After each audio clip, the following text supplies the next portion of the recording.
Pronominal suffixes on the sign of the accusative.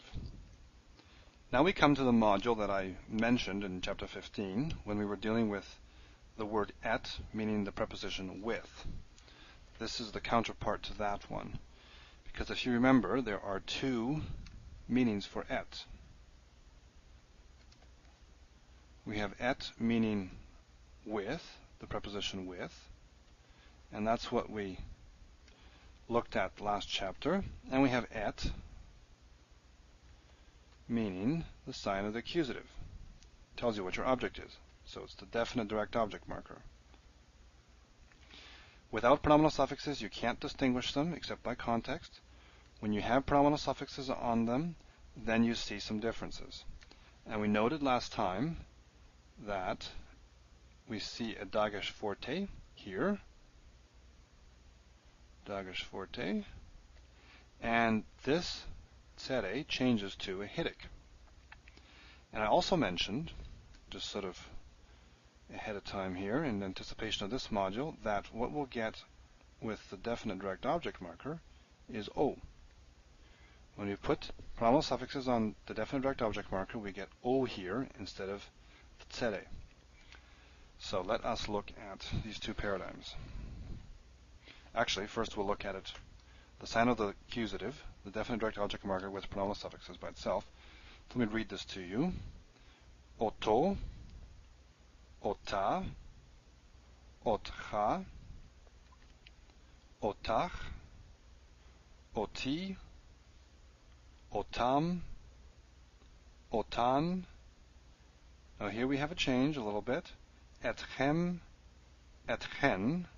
So the O, although it's the sign, it's the marker of the definite direct object marker with pronominal suffixes. In these two forms with the heavy suffixes, we get e instead. Little change there. Otanu. But the rest of them, aside from these two, have a holum as their marker.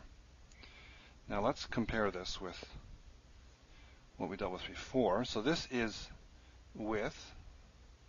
This is the preposition with, together with its pronominal suffixes, and this is the definite direct object marker with its pronominal suffixes.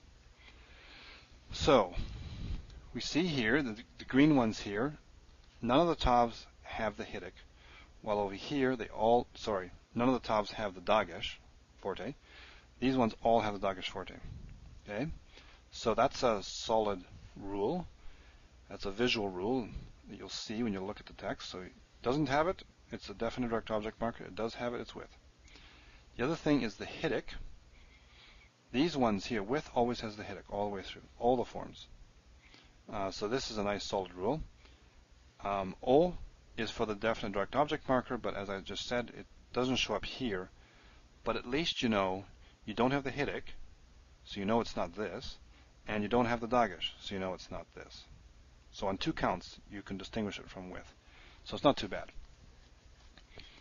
Let us take a look at our rules. This is what I would memorize. I wouldn't memorize the paradigms. You know the endings. The endings are standard, and all you have to do is remember these two things, and then you'll be able to distinguish them. The sight key again, the one with the dagesh means with. The hearing key, all sound is the object. Is sound is with. Okay, let's look at our examples. Ani sholeach etchem la'ir. Okay, what does this mean? Ani is I, our independent personal pronoun. Okay, ani. Shalach means to send, and you recognize this form? Sholeach. This is the participle, the masculine singular participle. And participle should be translated in the absence of other evidence as a jurative, a continuous sort of verb. So I am sending as opposed to I sent or something. I am sending etchem la'ir. Now ir is city. La means to, or the inseparable preposition le attached to a noun means to. I am sending something to, now is it to a city or the city? Do you know? If you think back to chapter 4 or some early chapter there, we talked about the article on nouns and what happens when you have inseparable preposition, then the article, then the noun. And what happens is that the hey gets replaced by the lamed, the inseparable preposition. And so the hey's gone, and normally the article has three parts, right? We have hey, this is all review, but review is a good thing. We have the hey, we have the patach, and we have the dagesh. No dagesh here though, because it's a guttural that can't double, and so you get compensatory lengthening down here instead. So in other words, this here is the only remnant left from the article. It's the only thing that tells you that this means to the city rather than to a city. Okay, back to the subject matter in question here. I am sending etchem la'ir.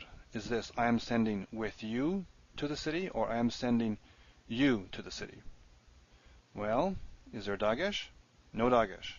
So we know it can't be with, because the one with the dagesh means with.